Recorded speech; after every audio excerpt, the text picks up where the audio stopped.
Salmos capítulo 39. Me dije a mí mismo, mientras esté ante gente malvada, vigilaré mi conducta. Me abstendré de pecar con la lengua. Me pondré una mordaza en la boca. Así que guardé silencio, me mantuve callado. Ni aun lo bueno salía de mi boca, pero mi angustia iba en aumento.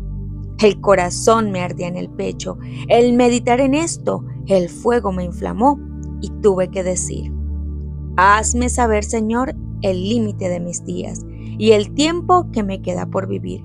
Hazme saber lo efímero que soy. Muy breve es la vida que me has dado ante ti. Mis años no son nada. Un soplo nada más es el mortal. Un suspiro que se pierde entre las sombras. Ilusorias son las riquezas que amontona, pues no sabe quién se quedará con ellas. Y ahora, Señor, ¿qué esperanza me queda? Mi esperanza he puesto en ti. Líbrame de todas mis transgresiones, que los necios no se burlen de mí. He guardado silencio, no he abierto la boca, pues tú eres quien actúa. Ya no me castigues, que los golpes de tu mano me aniquilan. Tú reprendes a los mortales, los castigas por su iniquidad. Como polilla acabas con sus placeres. Un soplo nada más es el mortal. Señor, escucha mi oración, atiende mi clamor, no cierres tus oídos a mi llanto. Ante ti soy un extraño, un peregrino, como todos mis antepasados. No me mires con enojo y volveré a alegrarme antes que muera y deje de existir. Salmos capítulo 40. Puse en el Señor toda mi esperanza. Él se inclinó hacia mí y escuchó mi clamor. Me sacó de la fosa de la muerte, del lodo del pantano, puso mis pies sobre una roca y me plantó en terreno firme. Puso en mis labios un cántico nuevo, un himno de alabanza a nuestro Dios. Al ver esto, muchos tuvieron miedo y pusieron su confianza en el Señor. Dichoso el que pone su confianza en el Señor y no recurre a los idólatras, ni a los que adoran dioses falsos. Muchas son, Señor mi Dios, las maravillas que tú has hecho. No es posible enumerar tus bondades en favor nuestro.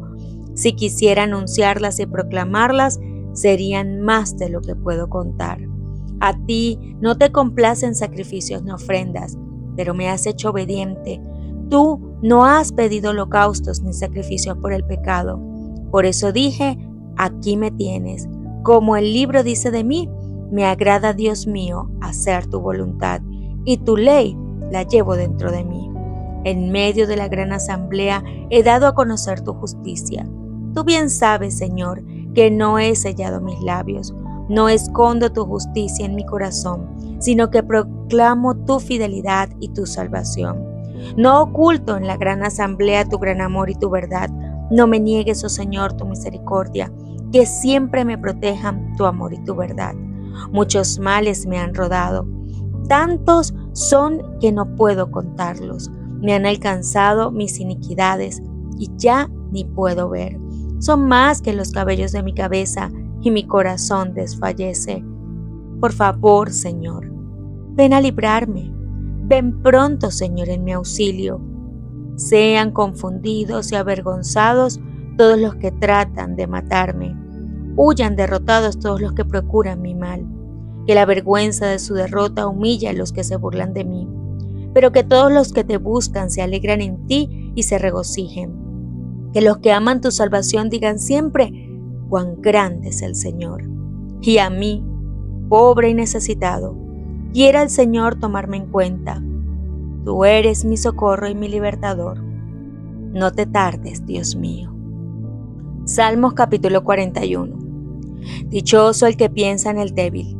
El Señor lo librará en el día de la desgracia. El Señor lo protegerá y lo mantendrá con vida. Lo hará dichoso en la tierra y no le entregará al capricho de sus adversarios. El Señor lo confortará cuando esté enfermo. Lo alentará en el lecho del dolor. Yo he dicho: Señor, compadécete de mí. Sáname, pues contra ti he pecado. Con saña dicen de mí mis enemigos: ¿cuándo se morirá? ¿Cuándo pasará el olvido? Si vienen a verme, no son sinceros, recogen calumnias y salen a contarlas. Mis enemigos se juntan y cuchichean contra mí. Me hacen responsable de mi mal. Dicen, lo que le ha sobrevenido es cosa del demonio. De esa cama no volverá a levantarse. Hasta mi mejor amigo, en quien yo confiaba y que compartía el pan conmigo, me ha puesto la zancadilla.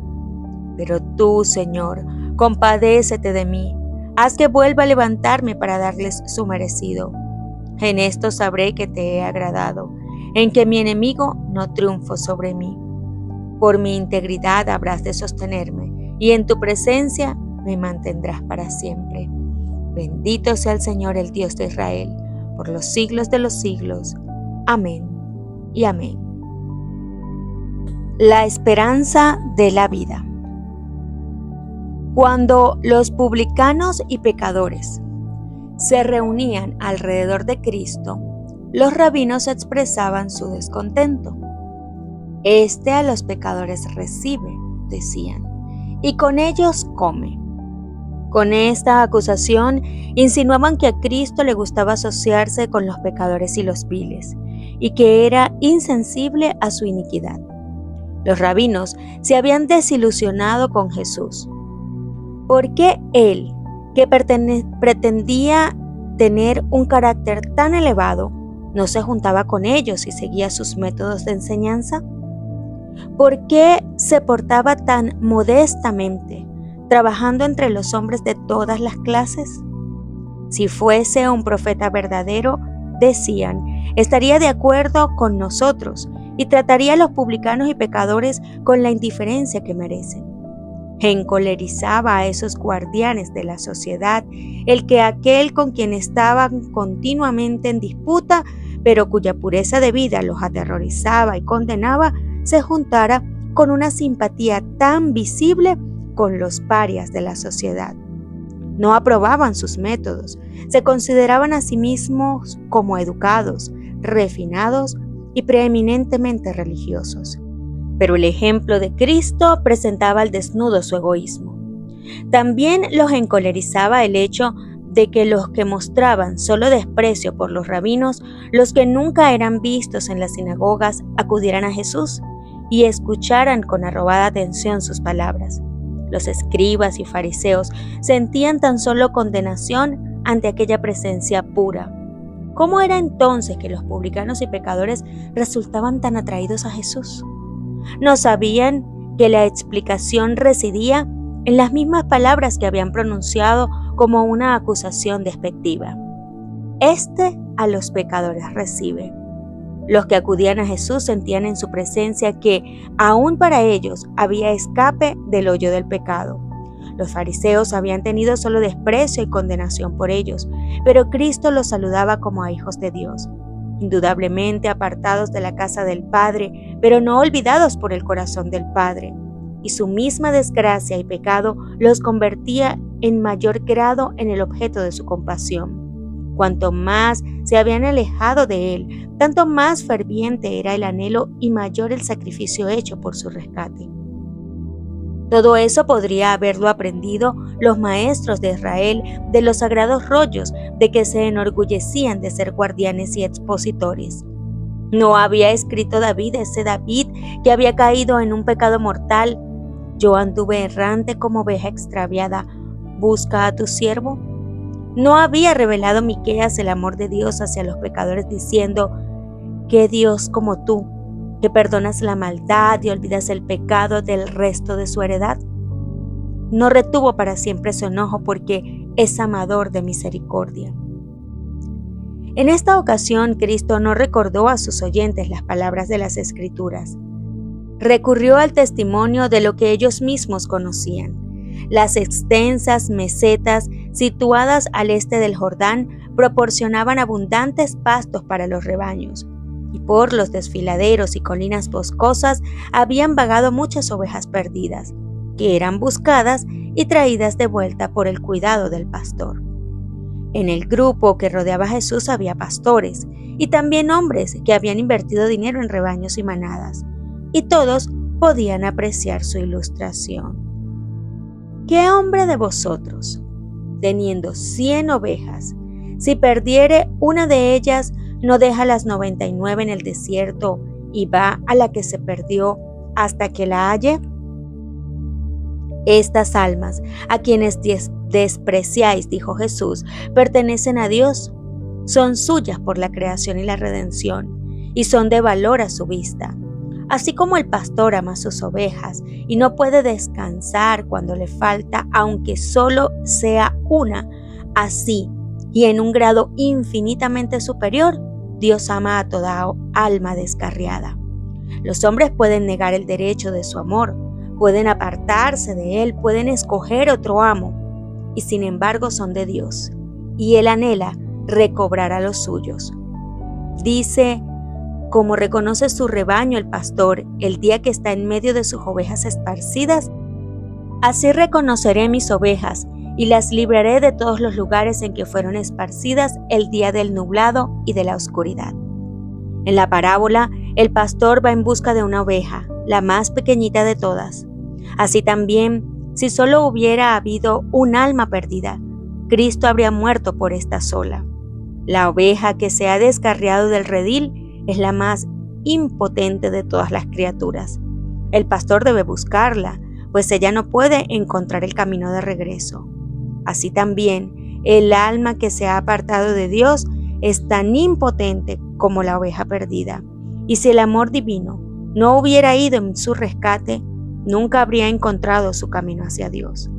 El pastor que descubre que falta una de sus ovejas no mira descuidadamente al rebaño que está seguro y dice: tengo 99. Me sería una molestia demasiado grande ir en busca de la extraviada. Que regrese y yo abriré la puerta del redil y la dejaré entrar. No, tan pronto como se extravía la oveja, el pastor se llena de pesar y ansiedad. Cuenta y recuenta el rebaño y no dormita cuando descubre que se ha perdido una oveja. Deja las 99 dentro del aprisco y va en busca de la perdida. Cuanto más oscura y tempestuosa es la noche y más peligroso el camino, tanto mayor es la ansiedad del pastor y más ferviente su búsqueda. Hace todos los esfuerzos posibles por encontrar esa sola oveja perdida. Con cuánto alivio siente a la distancia su primer débil balido. Siguiendo el sonido, trepa por las alturas más empinadas y va al mismo borde del precipicio con riesgo de su propia vida. Así la busca, mientras el balido, cada vez más débil, le indica que la oveja está por morir. Al fin es recompensado su esfuerzo. Encuentra la perdida. Entonces no le reprende porque le ha causado tanta molestia. No la arrea con un látigo, ni aún intenta conducirla al redil. En su gozo pone la temblorosa criatura sobre sus hombros. Si está magullada y herida, la toma en sus brazos, la aprieta contra su pecho para que le dé vida el calor de su corazón. Agradecido porque su búsqueda no ha sido en vana, la lleva de vuelta al redil. Gracias a Dios, Él no ha presentado a nuestra imaginación el cuadro de un pastor que regresa dolorido sin la oveja. La parábola no habla de fracaso, sino de éxito y gozo en la recuperación. Aquí está la garantía divina de que no es descuidada o dejada al desamparo ni aún una de las ovejas descarriadas del aprisco de Dios. Cristo rescatará del hoyo de la corrupción y de las zarzas del pecado a todo el que tenga el deseo de ser redimido. Alma desalentada, anímate, aunque hayas obrado impíamente. No pienses que quizás Dios perdonará tus transgresiones y permitirá que vayas a su presencia. Dios ha dado el primer paso. Aunque te habías rebelado contra Él, salió a buscarte. Con el tierno corazón del pastor, dejó las 99 y salió al desierto a buscar la que se había perdido. Toma en sus brazos de amor el alma lastimada, herida y a punto de morir, y gozosamente la lleva al aprisco de la seguridad. Los judíos enseñaban que antes de que se extendiera el amor de Dios al pecador, éste debía arrepentirse. A su modo de ver, el arrepentimiento es una obra por la cual los hombres ganan el favor del cielo. Y este fue el pensamiento que indujo a los fariseos a exclamar con asombro e ira: Este a los pecadores recibe. De acuerdo con sus ideas, no debía permitir que se le acercaran sino los que se habían arrepentido. Pero en la parábola de la oveja perdida, Cristo enseña que la salvación no se debe a nuestra búsqueda de Dios, sino a su búsqueda de nosotros. No hay quien entienda, no hay quien busque a Dios. Todos se apartaron. No nos arrepentimos para que Dios nos ame, sino que Él nos revela su amor para que nos arrepintamos. Cuando al fin es llevada al aprisco la oveja perdida, la alegría del pastor se expresa con himnos melodiosos de regocijo. Llama a sus amigos y vecinos y les dice: Dame el parabién, porque he hallado mi oveja que se había perdido. Así también, cuando el gran pastor de las ovejas encuentra a un extraviado, el cielo y la tierra se unen en agradecimiento y regocijo. Habrá más gozo en el cielo de un pecador que se arrepiente que de 99 justos que no necesitan de arrepentimiento. Vosotros, los fariseos, dijo Cristo, os consideráis como los favoritos del cielo. Pensáis que estáis seguros en vuestra propia justicia. Sabed, por lo tanto, que si no necesitáis arrepentimiento, mi misión no es para vosotros. Estas pobres almas que sienten su pobreza y pecaminosidad son precisamente aquellas que he venido a rescatar. Los ángeles del cielo están interesados en los perdidos que despreciáis. Os quejáis y mostráis vuestro desprecio cuando una de estas almas se une conmigo. Pero sabed que los ángeles se regocijan y el himno de triunfo resuena en las cortes celestiales. Los rabinos tenían el dicho de que hay regocijo en el cielo cuando es destruido uno que ha pecado contra Dios. Pero Jesús enseñó que la obra de destrucción es una obra extraña. Aquello en lo cual todo el cielo se deleita es en la restauración de la imagen de Dios en las almas que Él ha hecho.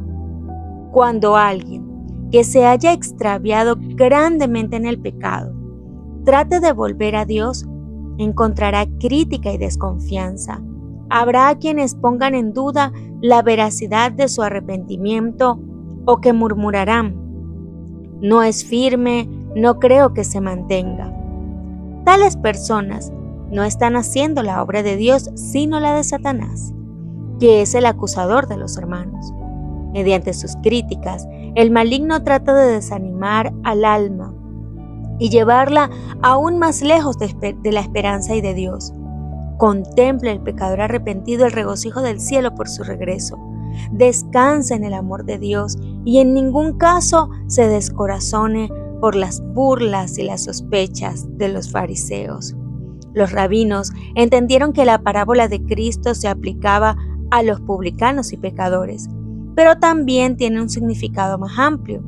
Cristo representa con la oveja perdida no solo al pecador individual, sino también al mundo que ha apostatado y ha sido arruinado por el pecado. Este mundo no es sino un átomo en los vastos dominios que Dios preside. Sin embargo, este pequeño mundo caído, la única oveja perdida, es más precioso a su vista que los 99 que no se descarriaron del aprisco. Cristo el amado, comandante de las cortes celestiales, descendió de su elevado estado, puso a un lado la gloria que tenía con el Padre a fin de salvar al único mundo perdido. Para esto dejó allá arriba los mundos que no habían pecado, las 99 que le amaban, y vino a esta tierra para ser herido por nuestras rebeliones y molido por nuestros pecados. Dios se dio a sí mismo en su Hijo para poder tener el gozo de recobrar la oveja que se había perdido. Mirad cuál amor nos ha dado el Padre, para que seamos llamados hijos de Dios. Y Cristo dijo: como tú me enviaste al mundo, también los he enviado al mundo, para cumplir lo que falta de las aflicciones de Cristo por su cuerpo que es la Iglesia. Cada alma que Cristo ha rescatado está llamada a trabajar en su nombre para la salvación de los perdidos. Esta obra había sido descuidada en Israel. ¿No es descuidada hoy día por los que profesan ser los seguidores de Cristo? ¿A cuántos de los errantes tú, lector, has buscado y llevado de vuelta al redil? Cuando te apartas de los que no parecen promisorios ni atractivos, ¿te das cuenta de que estás descuidando las almas que está buscando Cristo? En el preciso momento en que te apartes de ellos, quizá cuando necesitan más de tu compasión, en cada reunión de culto hay almas que anhelan descanso y paz. Quizás parezca que viven vidas descuidadas, pero no son insensibles a la influencia del Espíritu Santo. Muchas de ellas pueden ser ganadas para Cristo. Si no se lleva las ovejas perdidas de vuelta al aprisco, éstas vagan hasta que perecen. Y muchas almas descienden a la ruina por falta de una mano que se extienda para salvarlas. Los que van errantes pueden parecer duros e indiferentes, pero si hubieran tenido las mismas ventajas que otros han tenido, habrían revelado mayor nobleza del alma y mayor talento para la utilidad. Los ángeles se compadecen de ellos. Los ángeles lloran mientras los ojos humanos están secos y los corazones cerrados a la piedad. Oh, la falta de simpatía profunda y enternecedora por los tentados y errantes. Oh, más del Espíritu de Cristo y menos, mucho menos del yo. Los fariseos entendieron la parábola de Cristo como un reproche para ellos. En vez de aceptar las críticas que hacían de su obra, él había reprochado su descuido hacia los publicanos y pecadores. No lo había hecho abiertamente para no cerrar sus corazones contra él, pero su ilustración les presentaba precisamente la obra que Dios requería de ellos y que no habían hecho. Si hubieran sido verdaderos pastores, esos dirigentes de Israel habrían hecho la obra de un pastor. Habrían manifestado la misericordia y el amor de Cristo y se habrían unido con Él en su misión. Al rechazar esto, habían probado que eran falsas sus pretensiones de piedad. Ahora, muchos rechazaron el reproche de Cristo, pero hubo algunos que quedaron convencidos por sus palabras. Después de la ascensión de Cristo al cielo, descendió sobre estos el Espíritu Santo y se unieron con los discípulos precisamente en la obra bosquejada en la parábola de la oveja perdida. Después de presentar la parábola de la oveja perdida, Cristo narró otra, diciendo: ¿Qué mujer que tiene 10 dracmas, si perdiere una dracma, no enciende el candil y barre la casa y busca con diligencia hasta hallarla? En el oriente, las casas de los pobres, por lo general, consistían en una sola habitación, con frecuencia sin ventanas y oscura. Raras veces se barría la pieza, y una moneda al caer en el suelo quedaba rápidamente cubierta de polvo y la basura. Aún de día, para poderla encontrar, debía encenderse una vela y barrerse diligentemente la casa. La dote matrimonial de la esposa consistía por lo general en monedas, que ella preservaba cuidadosamente como una posesión muy querida, para transmitirla a sus hijas. La pérdida de una de esas monedas era considerada como una grave calamidad, y al recobrarla causaba un gran regocijo que compartían de buen grado las vecinas. Cuando la hubiere hallado, dijo Cristo, junta a las amigas y las vecinas diciendo: dadme el parabién, porque he hallado la dracma que había perdido. Así os digo que hay gozo delante de los ángeles de Dios por un pecador que se arrepiente. Esta parábola, como la anterior, presenta la pérdida de algo que mediante una búsqueda adecuada se puede recobrar, y eso con gran gozo. Pero las dos parábolas representan diferentes clases de personas. La oveja extraviada sabe que está perdida. Se ha apartado del pastor y del rebaño y no puede volver. Representa a los que comprenden que están separados de Dios, que se hallan dentro de una nube de perplejidad y humillación y se ven grandemente tentados. La moneda perdida simboliza a los que están perdidos en sus faltas y pecados, pero no comprenden su condición. Están apartados de Dios, pero no lo saben. Sus almas están en peligro, pero son inconscientes e indiferentes. En esta parábola, Cristo enseña que aún los indiferentes a los requerimientos de Dios son objeto de su compasivo amor. Han de ser buscados para que puedan ser llevados de vuelta a Dios. La oveja se extravió del rebaño, estuvo perdida en el desierto o en las montañas. La dracma se perdió en la casa, estaba a la mano, pero solo podía ser recobrada mediante una búsqueda diligente. Esta parábola tiene una lección para las familias. Con frecuencia hay gran descuido en el hogar respecto al alma de sus miembros. Entre ellos, quizá haya uno que está apartado de Dios, pero cuán poca ansiedad se experimenta a fin de que en la relación familiar no se pierda uno de los dones confiados por Dios. La moneda, aunque se encuentra entre el polvo y la basura, es siempre una pieza de plata. Su dueño la busca porque es de valor. Así, toda alma, aunque degradada por el pecado, es considerada preciosa a la vista de Dios. Así como la moneda lleva la imagen e inscripción de las autoridades, también el hombre, al ser creado, lleva la imagen y la inscripción de Dios. Y aunque ahora está malograda y oscurecida por la influencia del pecado, quedan aún en cada alma los rastros de esta inscripción. Dios desea recobrar esa alma y volver a escribir en ella su propia imagen en justicia y santidad. La mujer de la parábola busca diligentemente su moneda perdida. Enciende el candil y barre la casa. Quita todo lo que pueda obstruir su búsqueda. Aunque solo ha perdido una dracma, no cesará en sus esfuerzos hasta encontrarla. Así también en la familia, si uno de los miembros se pierde para Dios, deben usarse todos los medios para rescatarlo.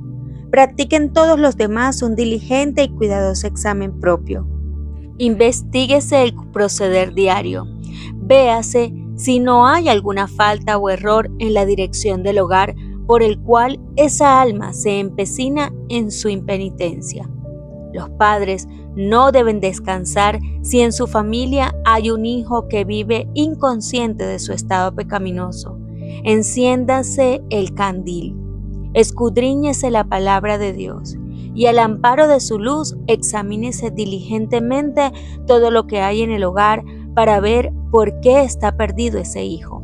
Escudriñen los padres su propio corazón, examinen sus hábitos y prácticas. Los hijos son la herencia del Señor y somos responsables ante Él por el manejo de su propiedad. Hay padres y madres que anhelan trabajar en algún campo misionero. Hay muchos que son activos en su obra cristiana fuera de su hogar, mientras que sus propios hijos son extraños al Salvador y su amor. Muchos padres confían al pastor o al maestro de la escuela sabática la obra de ganar a sus hijos para Cristo, pero al hacerlo descuidan su propia responsabilidad recibida de Dios. La educación y preparación de sus hijos para que sean cristianos es el servicio de carácter más elevado que los padres puedan ofrecer a Dios. Es una obra que demanda un trabajo paciente y un esfuerzo diligente y perseverante que dura toda la vida. Al descuidar este propósito, demostramos ser mayordomos desleales. Dios no aceptará ninguna excusa por tal descuido. Pero no han de desesperar los que son culpables del descuido. La mujer que había perdido una dracma buscó hasta encontrarla. Así también trabajen los padres por los suyos, con amor, fe y oración, hasta que gozosamente puedan presentarse a Dios diciendo: He aquí yo y los hijos que me diste. Esta es verdadera obra misionera y es tan provechosa para los que la hacen como para aquellos en favor de los cuales se realiza. Mediante nuestro fiel interés en el círculo del hogar, nos preparamos para la obra en pro de los miembros de la familia del Señor, con los cuales viviremos por las edades eternas si somos fieles a Cristo. Hemos de mostrar por nuestros hermanos y hermanas en Cristo el mismo interés que tenemos mutuamente como miembros de una familia. Y el propósito de Dios es que todo esto nos capacite para trabajar para otros. A medida que se amplíen nuestras simpatías y aumente nuestro amor, encontraremos por donde quiera una obra que hacer. La gran familia humana de Dios abarca el mundo y no ha de pasarse por alto descuidadamente ninguno de sus miembros. Donde quiera que estemos, la dracma perdida espera nuestra búsqueda. ¿La estamos buscando? Día tras día nos encontramos con los que no tienen interés en la religión. Conversamos con ellos y los visitamos, mas ¿mostramos interés en su bienestar espiritual? ¿Les presentamos a Cristo como el Salvador que perdona los pecados? Con nuestro corazón ardiendo con el amor de Cristo, ¿les hablamos acerca de ese amor? Si no lo hacemos, ¿cómo podremos encontrarnos con esas almas perdidas, eternamente perdidas, cuando estemos con ellas delante del trono de Dios? ¿Quién puede estimar el valor de un alma? Si queréis saber su valor, id al Getsemaní y allí velad con Cristo durante esas horas de angustia, cuando su sudor era como grandes gotas de sangre. Mirad al Salvador, pendiente de la cruz. Oíd su clamor desesperado: Dios mío, ¿por qué me has desamparado? Mirad la cabeza herida, el costado atravesado, los pies maltrechos. Recordad que Cristo lo arriesgó todo. Por nuestra redención, el cielo mismo se puso en peligro. ¿Podréis estimar el valor de un alma al pie de la cruz, recordando que Cristo habría entregado su vida por un solo pecador? Si estáis en comunión con Cristo, estimaréis a cada ser humano como Él lo estima. Sentiréis hacia otros el mismo amor profundo que Cristo ha sentido por nosotros. Entonces podréis ganar y no ahuyentar, atraer y no repeler a aquellos por quienes Él murió. Nadie podría haber sido llevado de vuelta a Dios si Cristo no hubiese hecho un esfuerzo personal por Él. Y mediante esa obra personal podemos rescatar las almas. Cuando veáis a los que van a la muerte, no descansaréis en completa indiferencia y tranquilidad. Cuanto mayor sea su pecado y más profundo su miseria, más fervientes y tiernos serán vuestros esfuerzos por curarlos. Comprenderéis la necesidad de los que sufren, los que han pecado contra Dios y están oprimidos por una carga de culpabilidad. Vuestro corazón sentirá simpatía por ellos y les extenderéis una mano ayudadora. Los llevaréis a Cristo en los brazos de vuestra fe y amor. Velaréis sobre ellos y los animaréis, y vuestra simpatía y confianza hará que les sea difícil perder su constancia. Todos los ángeles del cielo están dispuestos a cooperar en esta obra. Todos los recursos del cielo están a disposición de los que tratan de salvar a los perdidos. Los ángeles os ayudarán a llegar hasta los más descuidados y endurecidos. Y cuando uno se vuelve a Dios, se alegra todo el cielo. Los serafines y los querubines tañen sus arpas de oro y cantan alabanzas a Dios el Cordero por su misericordia y bondad amante hacia los hijos de los hombres.